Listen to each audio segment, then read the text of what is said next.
Shalom Bapak Ibu, Saudara-saudari yang dikasihi Tuhan. Hari ini kita belajar tema baru. Kita sudah diantar dengan 3 bagian pengantar. Saudara-saudara yang belum menonton 3 bagian pengantar itu, silakan nanti lihat di daftar deskripsi. Linknya saya akan bagikan di sana. Nah, ada pengantar pertama bicara bagaimana kita bisa belajar Alkitab dengan benar. Ada 3 pilar kebenaran utama yang menjadi tiang utama kita hidup sesuai dengan apa yang dikatakan Alkitab.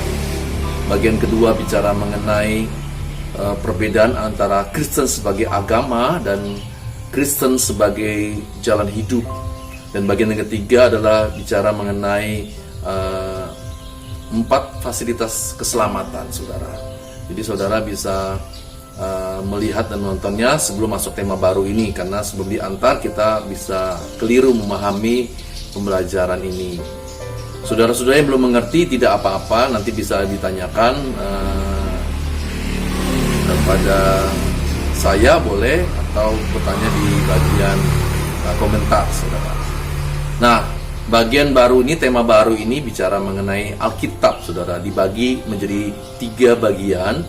Yang pertama, apakah Alkitab itu adalah firman Allah? Yang kedua, hubungan antara umat perjanjian baru dengan umat perjanjian lama.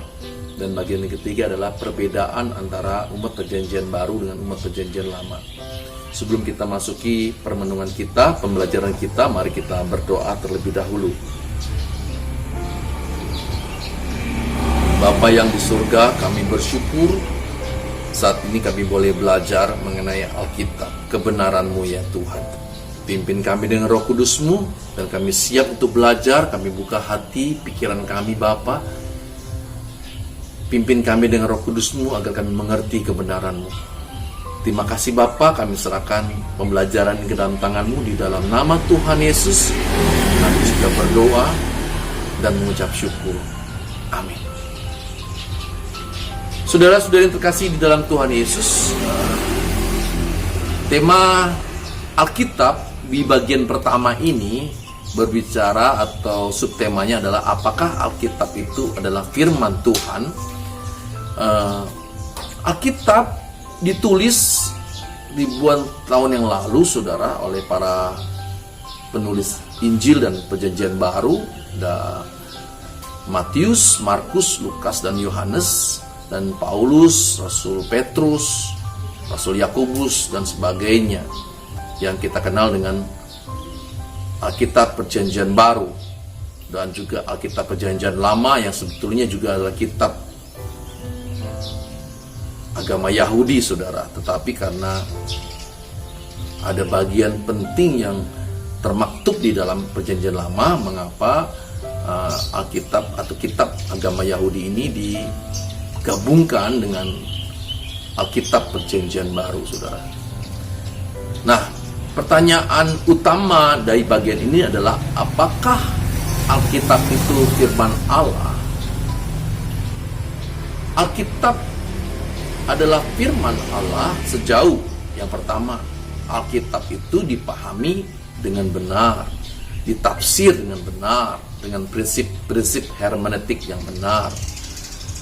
Alkitab tidak boleh dipahami hanya sebagian saja, sehingga ada ayat-ayat yang bisa menentang pemahaman itu. Kalau ada doktrin atau ajaran yang bertentangan dengan Alkitab, salah satu atau bahkan 2, bahkan lebih dari ayat Alkitab, maka doktrin atau ajaran itu salah, saudara.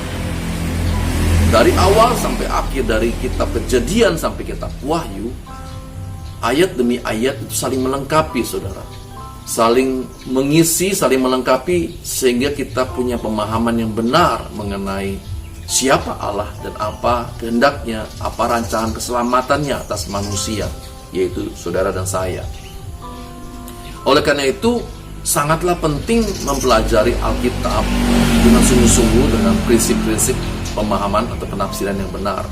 Dan tentu saja bukan hanya sekedar hal itu, tetapi juga ketika kita memahaminya, kita minta Roh Kudus memimpin kita agar kita benar-benar menangkap spiritnya atau spirit dari firman atau Alkitab yang kita baca itu. Yang kedua, saudara, Alkitab apakah firman Allah? Setelah kita mempelajari dengan benar, dengan prinsip penafsiran yang benar dan dipimpin oleh Roh Kudus, yang tentu saja harus kita lakukan dengan tekun, sehingga paradigma berpikir kita diubahkan, kita mengerti kebenaran siapa Allah yang benar itu dan apa kehendaknya atas hidup kita, apa rancangan keselamatan atas hidup kita. Hal yang kedua adalah kita diubahkan oleh Alkitab itu.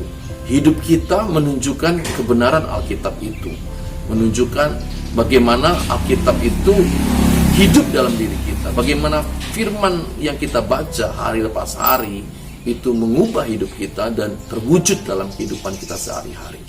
Kalau Alkitabnya sekedar bacaan di pagi hari atau di malam hari sebelum kita tidur, atau di pagi hari setelah kita bangun saat teduh dengan Tuhan, tetapi tidak mengubah apa-apa hidup kita, maka Alkitab itu tidak ada bedanya dengan bacaan-bacaan yang ada di atas bumi ini, bacaan-bacaan yang hanya sekedar menghibur kita, hanya sekedar mengisi pengetahuan pikiran kita, tetapi tidak berpengaruh apa-apa dalam hidup kita.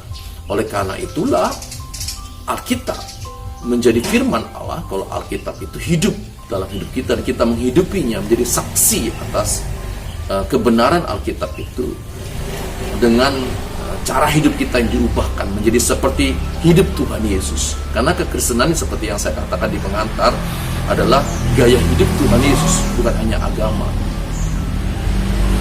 Jadi dua hal itu, saudara, kalau kita memahami Alkitab dengan benar, dengan prinsip hermeneutik yang benar dan dipimpin oleh Roh Kudus, sehingga kita diubahkan cara kita berpikir. Contohnya misalnya ibadah. Alkitab mengatakan di dalam Roma pasal 12 ayat yang pertama bahwa ibadah adalah hidup kita yang dipersembahkan sebagai persembahan yang hidup, yang kudus, dan yang berkenan kepada Allah. Itulah ibadah yang sejati. Kebanyakan orang berpikir ibadah itu di gereja, memuji, menyembah Tuhan, mendengar firman, memberikan kolekte, cukup ibadah. Sedangkan itu adalah sebenarnya pertemuan bersama. Dari istilah kata aslinya itu pertemuan bersama, meeting together. Sedangkan ibadah yang sesungguhnya adalah hidup kita sehari-hari. Pada waktu kita bekerja, pada waktu kita berperan sebagai suami, istri, anak, bagaimana kita bersikap melayani Tuhan, Kolose 3:23, dan bukan melayani manusia. Memang dirasakan oleh orang-orang sekitar kita, tetapi kita lakukan dengan motivasi yang benar, kita lakukan untuk Tuhan. Itu ibadah yang benar.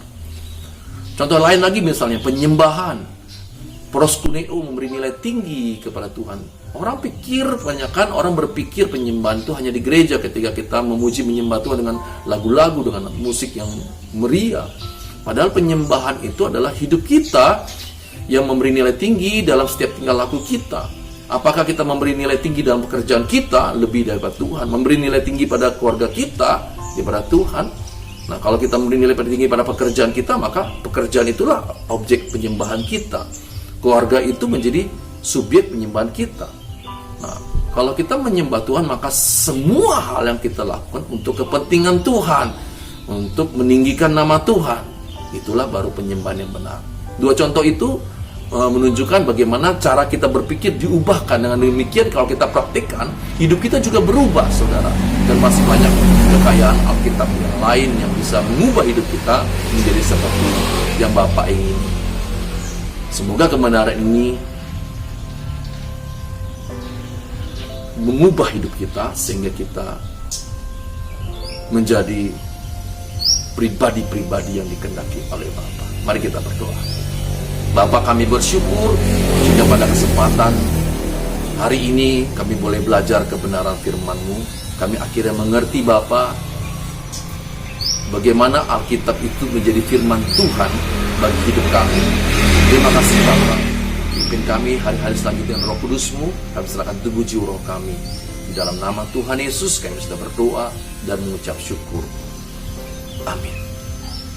Selamat berjuang saudara bersama saya. Tuhan Yesus memberkati. Amin.